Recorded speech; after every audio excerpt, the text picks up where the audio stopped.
নমস্কার। তোমরা যারা নার্সিং পড়তে যাও বা ভবিষ্যতে নার্স হতে যাও, অনেকের মধ্যেই ইচ্ছেটা থাকে।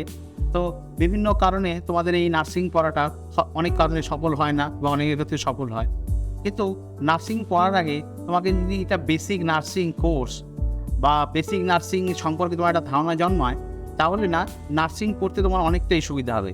বিশেষ করে যারা আমরা বাংলা মিডিয়াম থেকে নার্সিং পড়তে আসি, তাদের যে অসুবিধাগুলো হয় সেটা অনেকটাই দূর করা সম্ভব যদি বেসিক নার্সিং আগে থেকে পড়ে নেওয়া যায়। তো আমাদের এই ভিডিওগুলোই তোমাকে বেসিক নার্সিং সম্পর্কে কিছু আইডিয়া দেবে। যদি ভিডিওগুলো মন দিয়ে দেখতে থাকো আর কমেন্ট করতে থাকো, তাহলে আমরা বুঝতে পারবো যে তোমার এই নার্সিং ব্যাপারে তোমার কতটা আগ্রহ আছে। আর আমরা তো রয়েছি, আমাদের যোগাযোগ করলেই আমরা তোমাকে সম্পূর্ণভাবে সাহায্য করার জন্য প্রস্তুত আছি। তার আগে আমাদেরকে একটু সাহায্য করো যে তুমি তোমার এই ভিডিওটা দেখার পরে তোমার যে অভিজ্ঞতাটা সেটা আমাদেরকে জানাও। তাহলে আমরা আরও বেটার ভিডিও বানিয়ে তোমাদেরকে দিতে পারবো, যাতে তোমাদের নার্সিং কেরিয়ারটা একটা সফলতার দিকে পৌঁছাতে পারে। তো এখন এই পর্যন্তই, ধন্যবাদ।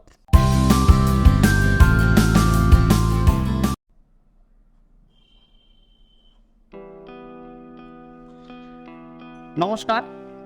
আমাদের বেসিক নার্সিং, সহজে বেসিক নার্সিং শেখার উপায়, এই ভিডিওর আমরা সেকেন্ড পার্টটা এখন শুরু করছি। তো যারা প্রথম পার্টটা দেখেছো তাদের পক্ষে সেকেন্ড পার্টটা একটু বুঝতে সুবিধা হবে। যারা প্রথম পার্টটা দেখোনি তারা প্রথম পার্টটা একবার দেখে নিও, তাহলে আমাদের পক্ষে বুঝতে সুবিধা হবে যে কী এটা।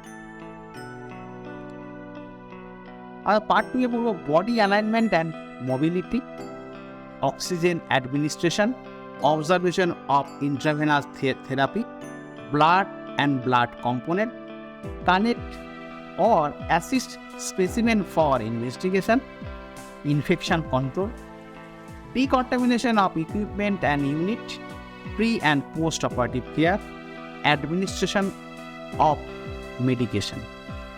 তো আমরা প্রথমটাই যাই, turning the client in prone position. এই প্রন পজিশন কোনটা, সুপাইন পজিশন কোনটা, এইগুলো মেডিকেল টার্ম।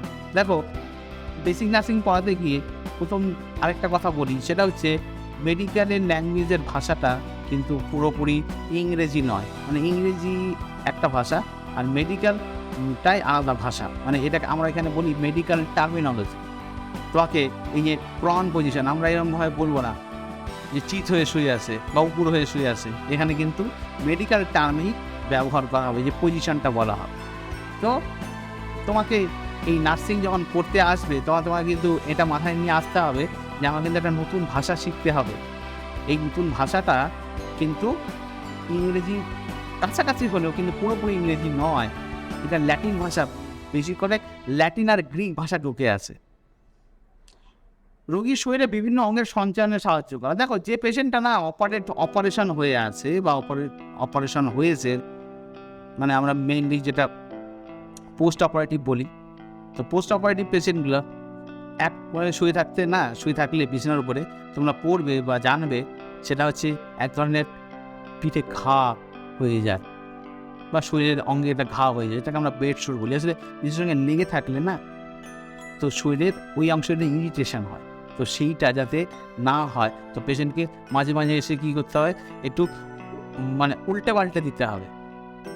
ঠিক আছে? দেখো, আমরা যখন রাতবেলা শুই, দেখবে যে পজিশনে শুয়েছে সকালে ঘুমিয়ে পড়তে সেই পজিশনে অনেকবার পজিশন চেঞ্জ করি। কেন চেঞ্জ করি? এই কারণে, মানে একরকমভাবে শুয়ে থাকলে শরীর কিন্তু একটা আনইজি ফিল হয়ে যাবে, ব্লাড সার্কুলেশনটা ঠিকঠাক করে হবে না। তো assist the patient to sitting position on side of bed.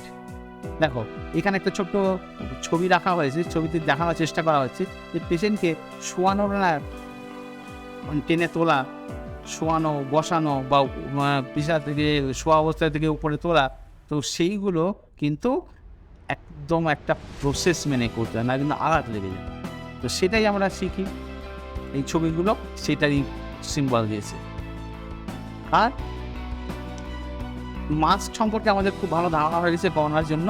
তো এখানে বিভিন্ন মাস্কের ছবি দেওয়া হয়েছে। তো এখানে লেখাও আছে যে মাসগুলো কী কী নাম, তোমরা সিম্পল ফেস মার্ক দেখতেই পাচ্ছ। Oxygen administration, what is the best choice? আসলে অক্সিজেন অ্যাডমিনিস্ট্রেশন কেন করা হয়? অক্সিজেন অ্যাডমিনিস্ট্রেশন করা হয় তার প্রধান কারণটা একটু যদি আমরা বিবেচনা করি। আসলে কি, আমরা যে শ্বাসটা নিই, আমরা বলি না আমি নাক দিয়ে অক্সিজেন নিচ্ছি, আসলে পুরোপুরি অক্সিজেন নিচ্ছি না। কেন? বায়ুর মধ্যে না 20%, 20 পয়েন্ট সামথিং, জানো তোমরা যে বায়ুর মধ্যে 20 পয়েন্ট সামথিং অক্সিজেন আছে। তাহলে কী হচ্ছে, আমি যখন হাওয়াটা নিচ্ছি আমাদের ফুসফুসটাকে ফিল্টার করে ওখান থেকে অক্সিজেনটাকেই নিচ্ছে, বাকিটা নিতে পারে না।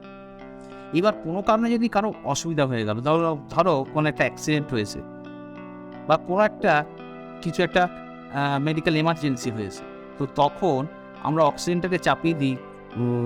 তার কারণ হচ্ছে ওখানে 100% অক্সিজেন আছে। আমরা কী করি, 100 ভাগ থেকে 20 ভাগ তখন ফিল্টার করে নিতে পারি, কারণ আমার শরীরটা ঠিকঠাক আছে। কিন্তু যখন আমাদের শরীরের এই ক্ষমতাটা কমে যায়, তখনই আমাদের কিন্তু মাস্ক চাপাতে হয়। মাস্কের মধ্যে ওই মানে অক্সিজেন সিলিন্ডার মানে কি, ওর মধ্যে 100% অক্সিজেন আছে। ওর একটা ফ্লো রেট আছে যে এখন কত ফ্লোয়ে চালানো হবে, নির্ভর করে পেশেন্টের কন্ডিশন কেমন, সেখানে দেখা হয় অক্সিজেন স্যাচুরেশন। এই যেরকম আমরা প্রথমে বেসিক নার্সিং ফার্স্টে পড়েছিলাম ভাইটাল সাইনের মধ্যে প্রথম 4টের মধ্যে নেই, কিন্তু অক্সিজেন স্যাচুরেশন একটা ইমার্জেন্সি মানে ভাইটাল সাইন। যে অক্সিজেন স্যাচুরেশন দেখে হয়ে গিয়ে কোনো সময় বলা হচ্ছে যে অক্সিজেন স্যাচুরেশন কমে যাচ্ছে, সবাই 500 অক্সিমিটার নিয়ে একটা মেশিন হয়, এখানে আঙুলের উপর চাপিয়ে দেয়, এখন ইলেকট্রনিক ডিভাইস হয়ে গেছে, লাগিয়ে দিলেই তুমি দেখে দেবে যে রক্তের মধ্যে অক্সিজেনের পার্সেন্টেজটা দেখিয়ে দেয়। তো সেইখানে এই অক্সিজেন থেরাপিটা খুব ইম্পর্টেন্ট। তারপর হচ্ছে রোগীর শরীরে স্যালাইন দেওয়া, পর্যবেক্ষণ করা। দেখো স্যালাইনটা আসলে কি, আসলে একটা ফ্লুইড, ঠিক আছে? এই ফ্লুইডটা কখন ইমার্জেন্সি হয়ে পড়ে, যখন পেশেন্টকে ওরালি দেওয়া যাচ্ছে না, কিংবা ডিহাইড্রেশন খুব বেশি পরিমাণে হয়ে গেছে, মানে শরীর থেকে জল যত পরিমাণে বেরিয়ে গেছে, মুখে খেয়ে ওটাকে রিপ্লেস করা যাচ্ছে না, তখনই আমরা একটা চ্যানেল করে শরীরের মধ্যে, আচ্ছা এখানে কোথায় দেওয়া হয়, অমনিতা না শিরাতে, সেটা তোমাদের কাছে কোশ্চেন থাকলো কমেন্ট করে জানাও। আচ্ছা, আর একটু ব্লাড সম্পর্কে সবাই আমরা পড়েছি, ক্লাস 9-10-এ সবারই আছে যে ব্লাডের মধ্যে মানে 55% জল থাকে আর 45% আমাদের হচ্ছে গ্র্যানুলস, মানে ওই কণিকাগুলো থাকে। সেই জন্য রক্ত তরল হয়, কিন্তু এতটাই তরল নয় যে জলের মধ্যে ঢেলে দিলে চলে যাবে। রক্ত যেখানে পড়ে ওখানে একটু দাগ থেকে যায়, মানে একটু ঘন টাইপের। তো তার কারণ হচ্ছে রক্তের প্লাজমাটা মানে 10% বেশি, মানে 55% প্লাজমা আছে আর 45% কণিকা আছে, সেই জন্য রক্তটা তরল কিন্তু অতটা তরল নয়। তো এখানে এটা সেন্ট্রিফিউজ করা আছে। যাই হোক, সেন্ট্রিফিউজটা কী পরে আস্তে আস্তে আমরা জানবো যখন আরেকটু ভালো করে আমরা পড়ব। তো এখানে এইগুলো পার্সেন্টেজ দেওয়া আছে যে সেল টাইপ, মানে এরিথ্রোসাইট, আর রেড ব্লাড সেলকে এরিথ্রোসাইট বলা হয়, আর লিউকোসাইটস বা হোয়াইট ব্লাড সেল। একটা জিনিস তোমাকে বলে রাখি, মজার জিনিস, সেটা হোয়াইট ব্লাড সেল মানে সাদা রঙের নয়, আসলে কোনো রং নেই, সেই জন্য হোয়াইট ব্লাড সেল বলা হয়। আর প্লেটলেটস, ডেঙ্গু নাম শুনেছো তো, ডেঙ্গুতে প্লেটলেটসের কাউন্টিং একটু ভ্যারি করে। আচ্ছা, এগুলো হচ্ছে সেই যার মধ্যে দেখো এগুলো আসলে একটু কালারিং, এই যে এখানে যে কালার আছে সেই কালার অনুসারে কোনটার জন্য, মানে সব ওষুধের জন্য একই রকম, মানে সব ব্লাড টেস্ট, কিন্তু ব্লাড টেস্টের মধ্যে ভাগ আছে না, তো ভিন্ন ভিন্ন ব্লাড টেস্টের জন্য ভিন্ন ভিন্ন আমরা টিউব ব্যবহার করি, এটা আমরা পরে শিখব। আচ্ছা, রক্ত, মলমূত্র, কফ পরীক্ষার জন্য নমুনা সংগ্রহ, এটাও কিন্তু একটা ইম্পর্টেন্ট ভাইটাল পয়েন্ট নার্সিংয়ের জন্য। কেন? কারণ আমি তো কী হয়েছে, আমি অসুস্থ, জ্বর হয়েছে, জ্বর একটা জিনিস কি সিমটম, ঠিক আছে? তো আচ্ছা, এখানে সিমটম আর সাইন বলে দুটো জিনিস হয়, তো সেটা পরবর্তী কোনো সময় একটা আলোচনা করা যাবে। তো জ্বরটা কি, জ্বরের লক্ষণ দেখাচ্ছে শরীরে জ্বর হয়েছে, তার কারণটা কি, কারণটা খুঁজে বের করতে হবে। তো কারণটা খুঁজে বের করে আমরা অনেকগুলো পরীক্ষা করি, কফ পরীক্ষা করা যেতে পারে, এক্সরে করা যেতে পারে, রক্ত নেওয়া যেতে পারে, মল নেওয়া যেতে পারে, মূত্র নেওয়া যেতে পারে। তো সেগুলো কীভাবে কালেকশান করতে হবে, যাতে স্পেসিমেনটা যে নিয়ে যাবে, স্পেসিমেন বলা হচ্ছে, মানে নমুনা নিয়ে যাওয়া হচ্ছে, যেটা সেটা কীভাবে সংগ্রহ করলে এটার রেজাল্টটা অ্যাকুরেট আসবে। আসলে তো উদ্দেশ্যটা আমার পেশেন্টটাকে সাহায্য করা। তো ভিন্ন ভিন্ন ছবিগুলো দেওয়া হয়েছে। আর কীভাবে জীবন সংক্রমণ প্রতিরোধ করা যায়, এই যে আমরা করোনার দৌলতে এইটা সম্পর্কে মোটামুটি আমরা জানি। মুখে এখন অনেকে তো রাস্তায় দেখতাম ওই যে এই শিল্ডগুলো ব্যবহার করতো, ফেস শিল্ড, মানে এতটাই করোনার জন্য ভয় পেয়েছিল। এই যেটা আমরা আলোচনা করছিলাম আমার বেসিক নার্সিং ফার্স্ট ইয়েতে, যে তোমার আমাদের হাতে ইনফেকশানগুলো কীভাবে, মানে হাত ধোয়াটা আমরা কোনো সময় একটা ভিডিও তোমাদেরকে করে দেখাবো, বা ভিডিও আমি নেট থেকে বের করে দেখাবো, যে হাত ধোয়া একটা 6টা স্টেপ আছে এগুলো। যারা জানো তারা তো খুব ভালো, আর যারা জানো না তারা কিন্তু পুরো, মানে হাত ধোয়াটাও একটা কিন্তু প্রসেস, মানে জীবাণু মুক্ত করা। মানে হাত ধোয়া আমাদের অনেক খাওয়ার সময় হাত ধুয়ে নিই, কিন্তু জল দিয়ে কোনো মতে কেউ তো হাত দিয়ে করে নেয়, তো আসলে সেটা প্রসেস নয়, কিন্তু মানে হাত থেকে জীবাণু মুক্ত করা। কারণ আমরা যা কিছুই করি, মানুষ হচ্ছে পৃথিবীতে কেন রাজত্ব করছে, মানুষ এই দুটো হাতকে ব্যবহার করতে পারে। যেমন ভগবান হয় না, ভগবান আমার দুটো হাত দিয়েছে, দুটো পা দিয়েছে। সত্যি যদি তোমরা নার্সিং আরও ডিটেলসে যখন পড়বে তখন জানবে সত্যি এই হাতটা মানে এতটাই, মানে এই হাত দিয়ে তুমি পৃথিবীতে 100 রকম কাজ করতে পারো, বা 1000 রকম।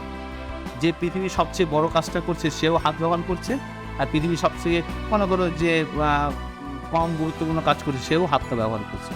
হাতটা খুব ইম্পর্টেন্ট, কিন্তু খাওয়ার সময় হাতটাই ব্যবহার করা হচ্ছে। তাই এখানে সুন্দর সুন্দর করে দেওয়া আছে, ছবিগুলো দেখলে তোমাদের একটা আইডিয়া জন্মাবে। আর স্টেরিলাইজেশন আর মেডিকেল ইকুইপমেন্ট খুব ইম্পর্টেন্ট। স্টেরিলাইজ করা কথা মানে কি, স্টেরিলাইজ মানে জীবাণুমুক্ত করা। এই যে যন্ত্রগুলো দিয়ে কাটাকাটি করা হচ্ছে, এখন তো সিরিঞ্জ আগে জানতো তো, মানে অনেক দিন আমিও দেখিনি, তবে শুনেছি, দেখিয়েছি বোধহয়, কিন্তু খুব ভালো করে মনে করতে পারি না। আগে না কাচের ইনজেকশন হতো, ওই সিরিঞ্জগুলো হতো, তো ওখান দিয়ে করা হতো। কিন্তু এখন হচ্ছে ডিসপোজেবল হয়েছে, মানে একবার করে ওটা ফেলে দিতে হবে। ইনফেকশন কন্ট্রোল করার জন্য। ইনফেকশনটা আসলে কি হয়, মানুষ যতটা না মরে নিজের অসুখে, অন্যের অসুখে বেশি মরে যায়। ওই ইনফেকশন কন্ট্রোল, তাই না? করোনা অনেক ডাক্তার নার্সরা মারা গেছে, কেন কি ওদের হয়েছিল না, পেশেন্টের হয়েছিল, পেশেন্ট থেকে চলে এসেছে, মানে খুব রিস্কি এটা। আর স্টেরিলাইজেশন করা হয় কীভাবে তার একটা ছবি দেওয়া হয়েছে, প্রসেসটা আছে। আর pre and post operative care, অপারেশনের আগে ও পরে যে যত্নগুলি নিতে হয়, মানে দেখো এখানে কতগুলো দেওয়া আছে, আমি অল্প বলে দিচ্ছি। Client teaching completed. দেখো প্রি অপারেটিভ আর পোস্ট অপারেটিভ, রোগীকে না অপারেশনে নিয়ে যাওয়ার আগেও না প্রস্তুতি নিতে হয়, আর অপারেশন করে আসার পরেও তো একটা, ধরে নাও তুমি ক্রিকেট খেলতে যাবে কিংবা কোনো ফাংশানে যাবে, বিয়ে বাড়ি যাবে, তার আগে তো একটা সাজগোজের ব্যাপার থাকে, তারপরে বিয়ে বাড়ি থেকে ফিরে এসে আবার একটা থাকে। তো সেরকম অপারেশন একটা ডিজাইন প্রসেস, তো তার আগেও কিছু থাকে, মানে তারপরেও কিছু থাকে। তো সেই জন্য এটাকে আমরা বলি প্রি মানে আগে, আর পোস্ট মানে পরে, প্রি অপারেটিভ পোস্ট অপারেটিভ। তো এইখানে এগুলো সুন্দর সুন্দর করে দেওয়া আছে। তো আমরা একটু দেখে নেব, যেখানে যেখানে করতে অসুবিধা হচ্ছে, কোনোটা তোমার মনে হচ্ছে যে এটা বুঝতে পারছি না, কমেন্ট করো, আমরা নিশ্চয়ই উত্তর দেওয়ার চেষ্টা করব। আর আমরা রয়েছি, আমাদের নাম্বারটা আমার সব দেওয়া থাকবে, যোগাযোগ করুন। আর মেডিসিন, দেখো মেডিসিন রোগীকে মেডিসিন দেওয়া খুব সোজা, কিন্তু মেডিসিন দিতে গেলে কিছু নিয়ম আছে, খুব জরুরি। 6 রাইট অফ মেডিকেশন, তোমাকে right drug, right dose, right route, right time, right patient, right documentation. একটা ওষুধ দিয়ে একটা লোককে বাঁচানো যায়, একটা ওষুধ দিয়ে একটা লোককে মারাও, তো খুব ইম্পর্টেন্ট। তো এটা নিশ্চয়ই তোমরা খুব সিরিয়াসলি পড়বে, বা যেখানেই করো, যাই করো, তো মেডিসিন দেওয়ার আগে কিন্তু খুব অ্যালার্ট। লাল রঙের ওষুধ মানে লাল, সব লাল হতে পারে, কালারটা লাল মানে তার কাজটাও লাল হবে এরকম নয়, কিন্তু সাদা কালারের ওষুধ, ছোট ওষুধটা এরকম করে অনেকে ইনস্ট্রাকশন দেয়, এই ছোট ওষুধটা খাইয়ে দাও, ঠিক আছে কোনো অসুবিধা নেই, কিন্তু খুব মানে অ্যাটলিস্ট অন্তত সিরিয়াসলি করা উচিত। ঠিক আছে, আশা করছি ভালো লাগবে। রুগী কি ওষুধ খাওয়াতে হয়, তার একটা ছোট্ট ডায়াগ্রাম দেওয়া আছে, কি কোন কোন রুট দিয়ে আমরা ডেলিভারি করি, সাবলিঙ্গুয়াল কাকে বলে, টপিক্যাল কোনটা ইনহেলেশন কীভাবে হয়, একটু ছোট্ট ছোট্ট করে দেওয়া আছে।